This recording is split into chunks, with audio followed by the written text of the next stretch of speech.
तो आका करीम अलैहिस्सलाम जो वजह कायनात हैं, जिनके सदक़े से कायनात मारिज़ वजूद में आई, जिनके सदक़े से कुरान मिला, जिनके सदक़े से रहमान मिला, आइए आप अलैहिस्सलाम की ज़ात अक़दस पर मोहब्बत के साथ दुरूद पाक का नजराना पेश करते हैं। सलातु वस्सलामु अलैका या रसूलल्लाह व अला आलिका व अस्हाबिका या हबीबल्लाह, मौलाया सल्लि व सल्लिम दाइमन अबदा अला हबीबिका खैरिल खल्क़ि कुल्लिहिम, या रब्बी बिल मुस्तफ़ा बल्लिग मक़ासिदना वग़फ़िर लना मा मदा या वासिअल करम।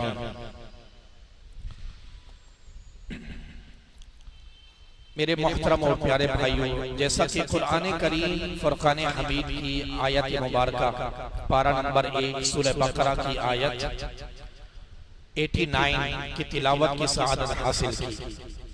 अल्लाह तबारक व तआला इरशाद फरमाता है, और जब उनके पास अल्लाह की वो किताब आई जो उनके पास मौजूद किताब की तस्दीक करने वाली है, और इससे पहले ये इसी नबी सल्लल्लाहु अलैहि वसल्लम के वसीले से काफिरों के खिलाफ फतह मांगते थे, तो जब उनके पास वो जाना पहचाना नबी तशरीफ लाया, कौन तशरीफ ले आया? जाना पहचाना नबी, सुभान अल्लाह। तो उनके पास जब वो जाना पहचाना नबी सल्लल्लाहु अलैहि वसल्लम तशरीफ ले आया, तो उसके मुनकिर हो गए। तो अल्लाह रब्बुल इज्जत की लानत हो इनकार करने वालों पर। प्यारे भाइयों, हमने पारा नंबर 1 सूरह बकरा की जो आयत 89 सुनने के साथ हासिल की, इस आयत मुबारका के तहत हम कुछ मज़ीद सुनते हैं। दरअसल इस आयत मुबारका में बनी इसराइल की बात हो रही है, मगर शाने अज़मतें मुस्तफ़ा करीम अलैहिस्सलाम की बयान हो रही है। कहिए सुभान अल्लाह। आयत करीमा के इस हिस्से में अल्लाह ताला ने फरमाया, वलम्मा जाअहुम किताबुम मिन इंदिल्लाहि मुसद्दिकुल लिमा मअहुम, और जब उनके पास अल्लाह की वो किताब आई जो उनके पास मौजूद किताब की तस्दीक करने वाली है, तो पता चला कुरान उम्मुल किताब है, और ये कुरान करीम जो आसमानी किताबें अल्लाह रब्बुल इज्जत की नाज़िल शुदा हैं, उनकी तस्दीक करने आई, उनकी सच्चाई पर गवाह है कुरान।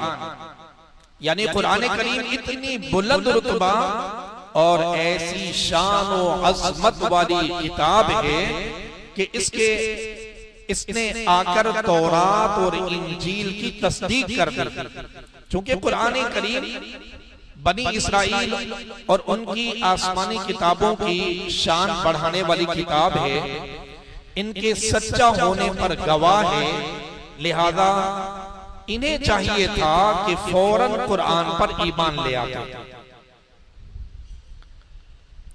मुस्तफा जाने रहमत शमए बज़्मे हिदायत सल्लल्लाहु तआला अलैहि वसल्लम का कलमा पढ़कर मुसलमान हो जाते, मगर इनकी हालत देखो कि हुजूर नबी रहमत सल्लल्लाहु अलैहि वसल्लम की तशरीफ आवरी से पहले इनके जज्बात और थे और अब कुछ और ही हो गए हैं। पहले जज्बात क्या थे? तो अल्लाह रब्बुल इज्जत ने उन जज्बात का जिक्र भी फरमाया वकानु मिन क़ब्लु यस्तफ्तिहूना अलल्लज़ीना कफ़रू, और उससे पहले ये इसी नबी सल्लल्लाहु अलैहि वसल्लम से काफिरों के खिलाफ फतह मांगते थे। यानी पहले ये महबूब ज़ीशान मक्की मदनी सुल्तान सल्लल्लाहु अलैहि वसल्लम के नाम के वसीले से दुआएं करते थे। कौन? ये यहूद नसारा, इसलिए कि इन्होंने अपनी किताबों में आका करीम अलैहिस्सलाम की शानों और अज़मतों का जिक्र पढ़ रखा था, इसलिए वो अल्लाह की बारगाह में काफिरों के मुकाबले में उन पर फतह हासिल करने के लिए नबी मुकर्रम अलैहिस्सलाम के वसीले से दुआएं किया करते थे। हजरत अब्दुल्ला इब्ने अब्बास रज़ियल्लाहु तआला अन्हुमा जो सहाबी रसूल हैं, आपको तर्जमानुल कुरान कहा जाता है। कहिए सुभान अल्लाह। इसलिए कि आज आका करीम अलैहिस्सलाम की शान और अज़मत बयान की जा रही है तो मोमिन का दिल तो बड़ा खुश हो जाता है और ज़बान से बेसाख्ता निकल जाता है सुभान अल्लाह। कहिए सुभान अल्लाह। तो हजरत अब्दुल्ला इब्ने अब्बास रज़ियल्लाहु तआला अन्हुमा कि जो तर्जमानुल कुरान जिनको कहा जाता, फरमाते हैं इस्लाम आने से पहले खैबर के यहूदियों और कबीला गतफान के दरमियान दुश्मनी थी, उनकी आपस में जंगें होती तो यहूद शिकस्त खाया करते थे, उनसे हार जाते थे। जब ये देखते कि अब तो बस हम शिकस्त ही खाएंगे तो दुआ करते, क्या कहते?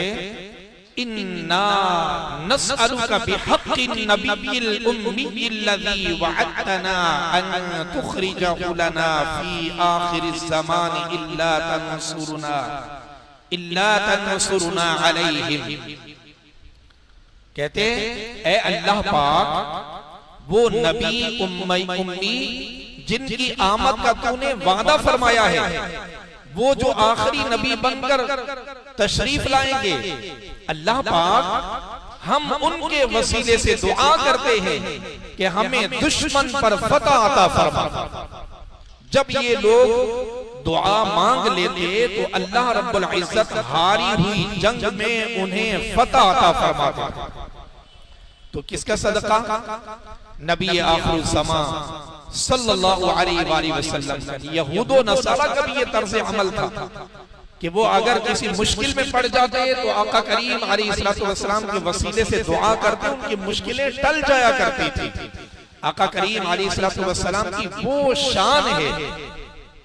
अंसार सहाबे किराम अलैहिम रिज़वान, यानी वो खुश नसीब जो पहले से ही मदीने में रहते थे, फिर उन्होंने इस्लाम कबूल किया और ताजदारे खत्म नबूवत सल्लल्लाहु अलैहि वसल्लम पर अपने तन मन धन वार दिए।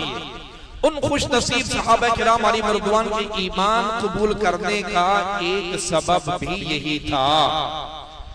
ये चूंकि मदीने में यानी उस वक्त जो यसरब था वहां रहते थे, वहां के यहूद उन्हें बात बात पर कहा करते थे बस आखिरी नबी सल्लल्लाहु अलैहि वसल्लम तशरीफ लाने ही वाले हैं, जब वो तशरीफ ले आएंगे हम उनकी गुलामी इख्तियार करेंगे, फिर हमें तुम पर गलबा मिल जाएगा।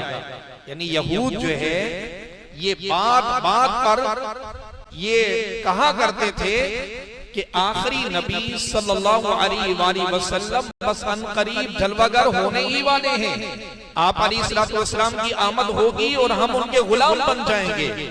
और फिर जिनके वसीले से अभी आमद नहीं हुई लेकिन उनके वसीले से हमें जो फतह और कामयाबी और कामरानी मिलती है, जब आपकी तशरीफ आवरी होगी तो फिर हम और फतहयाब हो जाएंगे, कामयाब हो जाएंगे। लिहाजा इन बनी इस्राइल का हाल ये हुआ कि अल्लाह पाक फरमाता है फलम्मा जाअहुम मा अरफू कफरू बिही, तो जब उनके पास वो जाना पहचाना नबी तशरीफ ले आया। कहिए सुभान अल्लाह। जाना पहचाना कैसे? तौरात में इंजील में अल्लाह के नबी के चर्चे ही चर्चे थे। वरफ़अना लका ज़िक्रक, ए महबूब सल्लल्लाहु अलैहि वसल्लम हमने आपके जिक्र को बुलंद कर दिया। और कब से बुलंद है? हजरत आदम अलैहिस्सलाम की दुआ मशहूर है ना कि आपके तवस्सुल से जब दुआ मांगी तो अल्लाह रब्बुल इज्जत ने कबूल फरमाई। तो ये दुआ उस वक्त से चली आ रही। और फिर यहूदो नसारा आप अलैहिस्सलाम की तशरीफ आवरी से पहले जब अपनी किताबों में जो आसमानी किताबें थी उनमें जब मुस्तफा करीम अलैहिस्सलाम की शान और अज़मत को पढ़ा करते तो फिर इनके तवस्सुल से दुआएं मांगा करते थे। तो फरमाया तो जब उनके पास वो जाना पहचाना नबी तशरीफ ले आया तो उसके मुनकिर हो गए। यानी बनी इसराइल को चाहिए ये था कि महबूब करीम अलैहिस्सलातु वस्सलाम के कदमों पर निसार हो जाते, दो जहां की भलाइयां पा लेते। मगर अफसोस जब वो जाने पहचाने नबी सल्लल्लाहु अलैहि वसल्लम तशरीफ ले आए तो यही उनके वसीले से दुआएं करने वाले, उनके नाम से बरकतें लूटने वाले, उन पर बदबख्ती गालिब आई और ये कुफ्र के गड्ढे में जा गिरे। अल्लाह तबारक व तआला फरमाता है फलानतुल्लाहि अलल काफिरीन, तो अल्लाह की लानत हो इनकार करने वालों पर, कि जिन्होंने नबी करीम अलैहिस्सलातु वस्सलाम की रिसालत का इनकार किया। तो अल्लाह रब्बुल इज्जत ने क्या फरमाया, अपने महबूब से प्यार तो देखिए, वो नबी मुकर्रम अलैहिस्सलातु वस्सलाम की नबूवत का रिसालत का इनकार कर रहे हैं और अल्लाह उन पर लानत भेज रहा है कि फलानतुल्लाहि अलल काफिरीन। तो उन अल्लाह की उन पर लानत जो नबी करीम अलैहिस्सलातु वस्सलाम का इनकार करने वाले हैं। अल्लाहु अकबर। देखिए कैसी बात है कि बनी इसराइल